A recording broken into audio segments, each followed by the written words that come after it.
शरण पड़ी, मांगो घड़ी रे घड़ी, दुख काटो, दया करी दर्शन आपो, दया करी दर्शन आपो।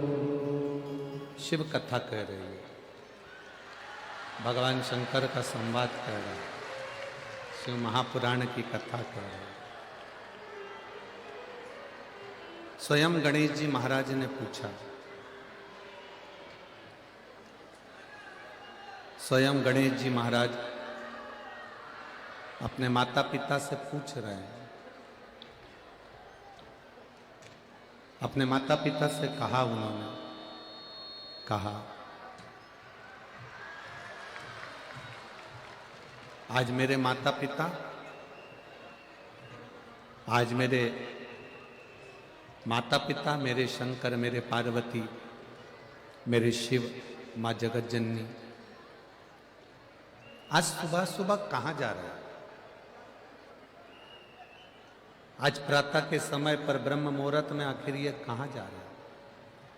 किस जगह? शिव जी तो कुछ नहीं बोले, पर माता पार्वती जी ने तुरंत उसी समय पर श्री गणेश जी महाराज जी से कहा, बेटा तुम्हारे पिताजी की जो जटा है ये बहुत उलझी हुई है, मेरा मन है कि मैं इसको सुलझा दूं। अब तो गणेश जी महाराज जो ठाका लगाकर हंसे, ऐसा तीव्र ठहाका गणेश जी ने लगाया कि पार्वती जी स्तुप्त रह गई गणेश जी को देखकर। विनायक, गणेश तुम हंस रहे हो? हां मां। क्यों?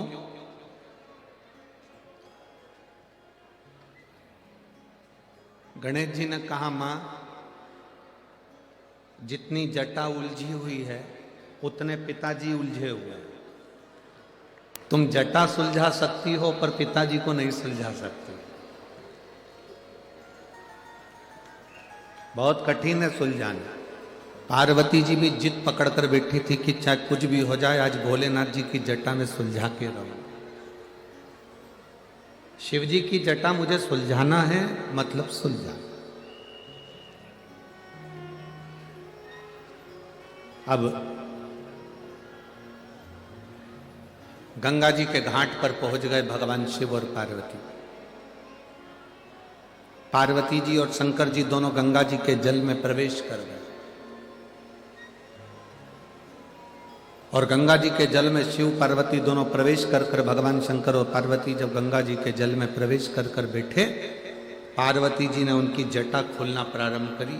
जटा की मात्र एक लट, जटा की मात्र एक लट जटा का पार्वती जी ने खोली, केवल एक लट।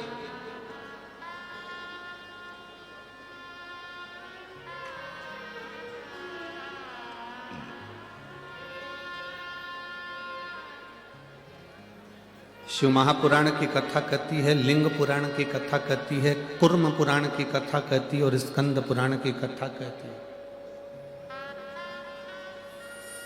शिव जी की केवल एक लट को पार्वती जी को सुलझाने में 1000 वर्ष लग गए थे। कितना वर्ष लगा था?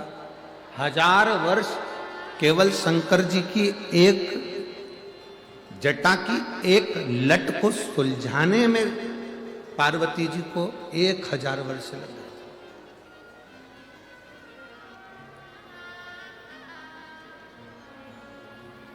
1000 वर्ष निकल गए पर वो लट नहीं सुलझी।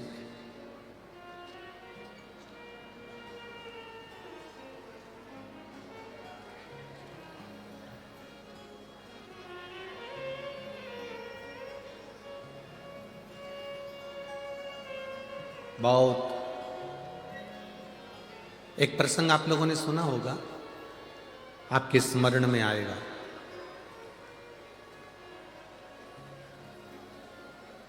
राधा जी का एक भजन आप लोगों ने सुना है, वो भगवान कृष्ण से कहती हैं महाराज,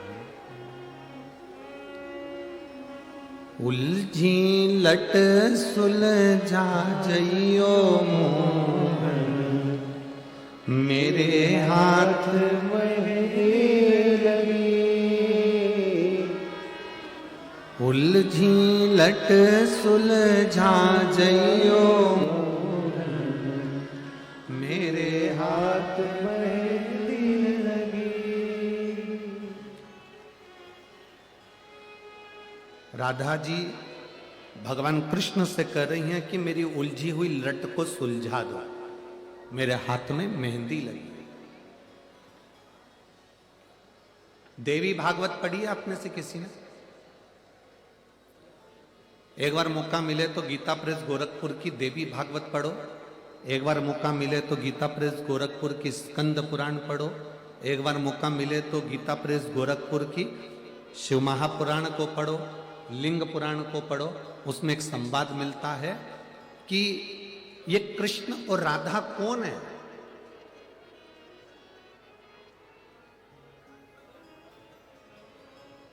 राधा और कृष्ण कौन है? कृष्ण स्वयं पार्वती है और राधा स्वयं शिव है। यह हमारी देवी भागवत के अंदर स्पष्ट लिखा है, स्पष्ट, कि राधा शिव है और पार्वती जी कृष्ण है। ये देवी भागवत के अंतर्गत वर्णन। अब जब शंकर भगवान स्वयं राधा जी के रूप में हो गए और पार्वती जी स्वयं कृष्ण के रूप में हो गई, तो वो कह रही हैं कि मेरी उलझी लट सुलझा दो। क्यों? सतयुग में ना जाने कितने कितने युग निकल गए, किसी युग में भगवान शंकर की जटा को सुलझाने वाला कोई जन्म ही नहीं लिया।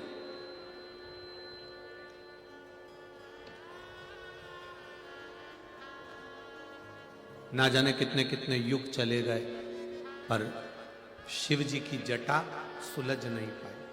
कितने युग, कितने, शंकर भगवान की जटा नहीं सुलझ पाई। सतयुग निकल जाए, त्रेता निकल जाए, द्वापर आ जाए, द्वापर में राधा और कृष्ण के रूप में भी शंकर पार्वती हो गए, तो भी कह रहे हैं कि लट सुलझा के बता दो प्रभु। बहुत कठिन।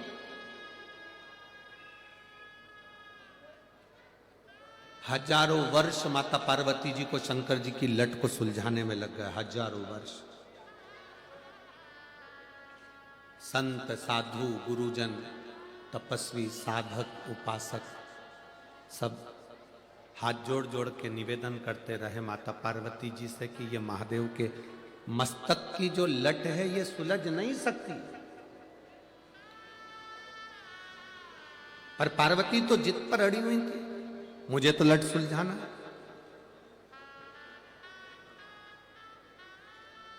कभी कभी कोई कोई बात ऐसी होती है जो पति अपनी पत्नी को नहीं बताता,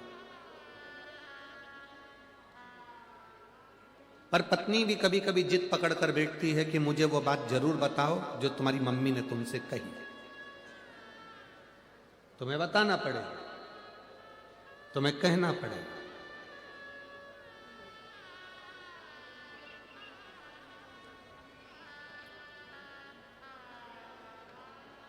दशरथ जी की सास,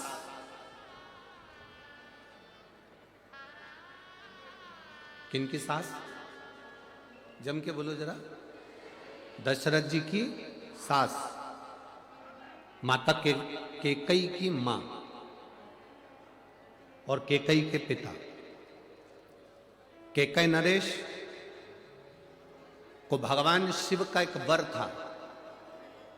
केकई के पिताजी को शंकर जी का दिया हुआ एक वर था कि तुम पशु, पक्षी, जानवर की आवाज सुन सकते हो, समझ सकते हो और जान सकते हो। पक्षी आपस में क्या बात कर रहे हैं ये आप जान सकते हो, पशु आपस में क्या बात कर रहे हैं ये आप जान सकते हो। दशरथ जी के ससुर को शंकर जी का वर था केकय नरेश। अब केकय नरेश को तो ये वर था कि आपको ये वर है कि आप पक्षी की आवाज पहचान सकते हो, पशु की आवाज पहचान सकते हो, जानवर की आवाज पहचान सकते हो, क्या बोल रहा है आप समझ सकते हो। पर केकय नरेश तुम्हें हमने वर दिया है कि तुम पक्षी की आवाज पहचान जाओगे, पर तुम याद रखना जिस दिन तुमने पक्षी क्या बात कर रहे हैं, पशु क्या बात कर रहे हैं, जानवर क्या बात कर रहे हैं, इस बात को किसी दूसरे को बता दिया तो उसी क्षण तुम्हारे प्राण छूट जाएंगे, उसी क्षण तुम्हें मरना पड़ेगा, उसी क्षण तुम्हारे प्राण चले जाएंगे। केकय नरेश ने कहा ठीक है भोलेनाथ, आप मुझे वर दे दो, मैं पशु पक्षी की आवाज पहचान जाऊंगा। वर दिया, तथास्तु। अब एक बार केकय नरेश अपने छत पर घूम रहे थे, उसी समय पर दो पक्षी एक डाली पर बैठे थे और दोनों आपस में बात कर रहे थे। दो पक्षी आपस में बात कर रहे, और दोनों पक्षी जब आपस में बात करे तो केकय नरेश को हंसी आ गई। इतनी तेज हंसी केकय नरेश को आई, ऐसी तेज हंसी केकय नरेश को आई कि केकय नरेश हंसते रहे। इतने में केकई की मां केकय नरेश की पत्नी वहां पर आ गई, और धर्म पत्नी ने आते से पूछा क्यों हंस रहे हो? केकय नरेश बोले मैं बता नहीं सकता। पत्नी ने फिर पति से कहा, केकई की मां ने फिर अपने पति से कहा तुम बताओ मुझको क्यों हंस रहे हो? केकय नरेश बोले मैं नहीं बता सकता। पत्नी ने जिद पकड़ ली, केकई की माता ने जिद पकड़ ली, तुम्हें बताना पड़ेगा। केकय नरेश मना कर कर कर थक गए, पर केकई की मां नहीं मानी। आखिरी में केकय नरेश ने कहा यदि मैं तुझे बता दूंगा तो मैं मर जाऊंगा। इतने में केकई की माता ने कहा भले मर जाओ पर मुझे बताओ, भले मर जाओ पर मुझे बताओ। इतना जिद केकय नरेश की धर्म पत्नी माता केकई की मां ने ऐसी जिद पकड़ ली। आखिरी में केकई नरेश ने बताया कि ये दो पक्षी जो आपस में बात कर रहे हैं, ये बात ऐसी कर रहे हैं कि आज एक बोला कि मैं दिन भर से उड़ा और उड़ने के बाद मैं एक शिवालय पर जाकर बैठ गया, और दूसरा बोलता है कि मैं दिन भर से उड़ा और एक सूखे पेड़ पर जाकर बैठ गया। दोनों की बात विवाद हो रहे थे, उस बात विवाद को मैं सुनकर हंस दिया। इतना कहते से केकई के पिता के प्राण छूट गए। शिव महापुराण की कथा कहती है माना नारी जिद करे पर वो जिद ना करे जिसमें पति के प्राण ही चले जाए। सोने के हाथ के कड़े लेना है मना नहीं है, पर ध्यान रखना इस बात का है, जैसे कल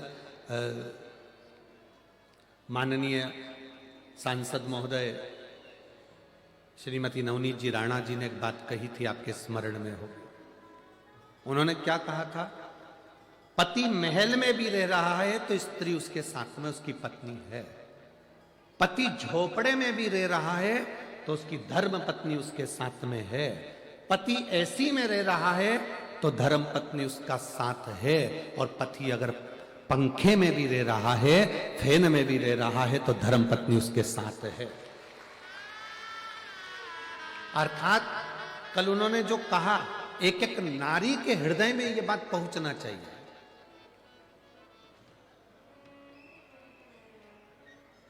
जब ये कल सांसद महोदय इतनी सारी बातें कर रही थी तो हमको तो खुद डर लग रहा था कि अगली बार कथा हमारी होगी कि इनकी होगी। इतनी सुंदर सुंदर बातें ये कहां से बटोर के लाती है, ये समझ में नहीं आता। पर हम तो कहते हैं ये गॉड गिफ्ट है, शंकर जी की कुछ कृपा आप पर बनी है, और आप हम तो कहेंगे स्वयं अशोक सुंदरी के रूप में शिव की बेटी के रूप में आप हो, तो वो भगवान शिव ही आपको दे देता है। आपको भले दुनिया के लोग नवनीत जी राणा कहें, पर हमारी दृष्टि में तो आप शंकर की बेटी अशोक सुंदरी ही हो। ये शिव की कृपा है। अच्छे संवाद, अच्छी बात, अच्छे शब्द स्वयं शिव देता है। आप जो शब्द कह रहे हो वो शंकर देता है, शंकर के सिवा कोई नहीं दे सकता। एक संत भी अगर कोई अपनी वाणी से कुछ कह रहा है तो वो शिव ही उससे कहलवा रहा है। उन्होंने कल कहा कि स्त्री गरीबी में भी और अमीरी में भी अपने पति का साथ कभी नहीं छोड़ती, कभी एक क्षण के लिए भी नहीं छोड़ती। वो एक स्त्री होती है, एक नारी होती है। जिद पकड़ो, मना नहीं है। जिद पकड़ने में मना नहीं है। एक बच्ची ने पत्र लिखा कि मेरी भी जिद थी। देखिए,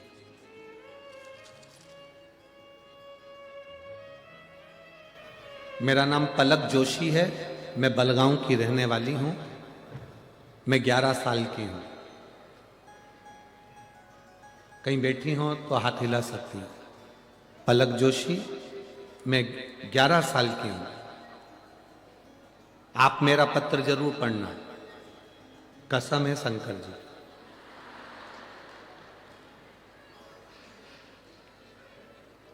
गुरुदेव, सबने सब कुछ किया। मेरी मम्मी को लोग हमेशा कहते थे कि तेरे घर में लड़की पैदा हुई है, लड़का नहीं है। डॉक्टरों के हिसाब से मेरी मम्मी को दूसरी संतान का योग नहीं था, दूसरी बार वो मां नहीं बन सकती थी, कुछ उनको ऐसी तकलीफ थी। एक दिन मैंने मेरी मम्मी से पूछा, मां, कौन डॉक्टर कहता है कि मेरा भैया नहीं आएगा, मेरा भाई नहीं आएगा? मां ने कहा कि एक डॉक्टर ने कहा है एक हॉस्पिटल में। गुरुदेव, मैंने भी शंकर जी से कहा मेरा भाई आना चाहिए। 11 साल की भले में हूं, मेरी माता को संतान नहीं हो सकती, पर मुझे मेरा भाई चाहिए, और भाई भी वहीं से चाहिए। मेरा भाई भी होए तो उस हॉस्पिटल में हो जिस हॉस्पिटल के डॉक्टर ने उनको मना करा कि इसको संतान नहीं हो सकता। और बाबा का मैं क्या गुणगान करूं, मेरे शिव ने कृपा करी और 11 साल के बाद मेरे यहां मेरा भाई आया, और उसी डॉक्टर के यहां उसी हॉस्पिटल में मेरी मम्मी के गर्भ से मेरे भाई का जन्म हुआ। ये शिव ओघड़ी है, शंकर ओघड़ी है। पलक जोशी बलगांव की रहने वाली। शिव तत्व में जब जब हम कोई जिद पकड़ते हैं, आप पकड़ो, भगवान की भक्ति कीजिए, पूर्ण वो करेगा। पर मेरा माताओं से निवेदन है, कभी ऐसी जिद मत पकड़ना जिंदगी में कि नहीं मुझे तो सोने की रकम ला के दो, नहीं मुझे तो तुमसे तलाक चाहिए, मतलब चाहिए। ना ना, थोड़ा समझो, जानो, थोड़ा संभल कर चलने का प्रयास करो।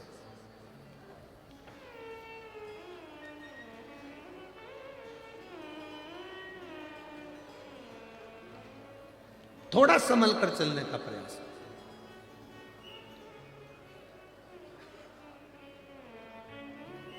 कल एक पत्र था, कल 2 पत्र बड़े सुंदर सुंदर आए थे। अब हमारे को टाइम इतना है नहीं कि हम पत्रों को निकाल सके।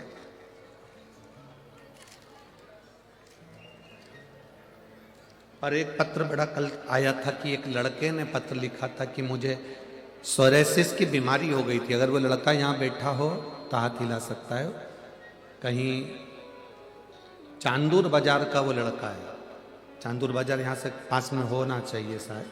तो चांदूर बाजार का वो लड़का है, उसका नाम तो हमारे स्मरण में नहीं। उसने लिखा कि मेरे शरीर पर सोरेसिस की बीमारी हो गई थी, मेरे शरीर की पूरी फुकड़ियाँ निकलती थी, पूरी खाल निकलती थी शरीर की। मेरी शादी हो गई, उसके बाद यह बीमारी हुई, और बीमारी होने के बाद में ये योग बन गया कि मेरे साथ में मेरी अर्धांगिनी भी मेरे साथ रहना नहीं चाहती थी।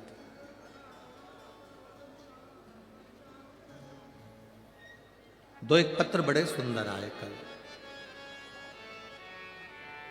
2 पत्रों में एक पत्र तो ये चांदूर बाजार के लड़के का था, और एक पत्र एक महिला ने लिखा था माननीय सांसद जी और विधायक जी के लिए। पत्र वो भी बड़ा सुंदर था।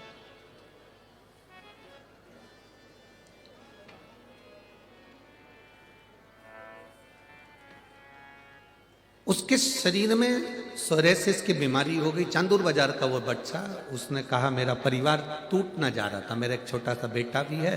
पत्नी उसको लेकर चली गई और अपने गांव पहुंच गई और अब वो आना नहीं चाहती।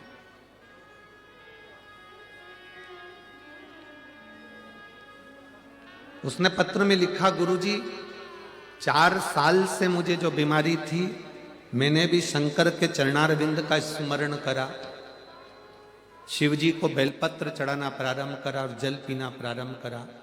शंकर जी के मंदिर में झाड़ू पोछा लगा देता, उसी झाड़ू पोछे को लगाकर पोछे को धो लेता, पोछा पूरा साफ हो जाता, उसी पोछे के पानी में बाल्टी में डालकर मंदिर के बाहर ही मैं स्नान कर लेता। मैंने भी सोच लिया था, शंकर जी आपका पूरा परिवार है तो मेरा परिवार कैसे टूटने दोगे, मेरे परिवार को वापिस लाना आपकी जवाबदारी। उस पत्र में उस बेटे ने लिखा, 3 महीने की आप कहते हो गुरुजी, मैंने 1.5 महीने बाबा की सेवा करी और 1.5 महीने में मेरी सोरेसिस की बीमारी गई और मेरी पत्नी और मेरा बच्चा मेरे साथ में आया। 1-2 पत्र बड़े सुंदर, जो लिखने वाले पत्र लिखते हैं बड़ी उन्होंने बहुत सुना होता है। एक पत्र और है,